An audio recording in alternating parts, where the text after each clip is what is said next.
আজকে সম্মানিত ভিউয়ার্স, আসসালামু আলাইকুম। আমি Mohammad Nazmul Hossain, best electrical service বিটি এর পক্ষ থেকে সবাইকে জানাই আন্তরিক শুভেচ্ছা ও ধন্যবাদ। আশা করি সবাই ভালো আছেন। আজকে আমরা যে বিষয়টা নিয়ে আলোচনা করব সেই বিষয়টা হচ্ছে এইচডিবি কীভাবে কানেকশন, ফিটিং এবং সার্কিটগুলো কীভাবে আলাদা আলাদা করতে হয় সেই সব বিষয় নিয়ে আমরা আলোচনা করব।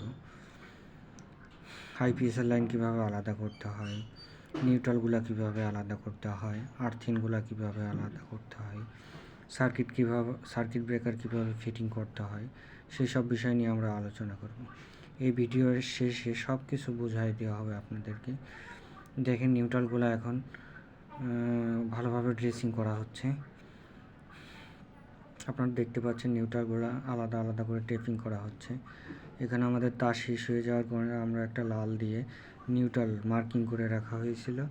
আমরা সেটা নিউট্রাল, লালটা হচ্ছে নিউট্রাল, এটা মার্কিং করে রাখা হয়েছে, এই জন্য নিউট্রালের সঙ্গে কমন করে দেওয়া হচ্ছে। আপনারা দেখতে পাচ্ছেন। আমাদের দিয়ে যদি কাজ করাতে চান তাহলে আমাদের নিচে দেওয়া কন্ট্যাক্ট নাম্বার বা ইনবক্সে কমেন্টে আমাদের সঙ্গে যোগাযোগ করতে পারেন। আমরা HDB, MDB, PFI, substation, house wiring সব কিছু করি।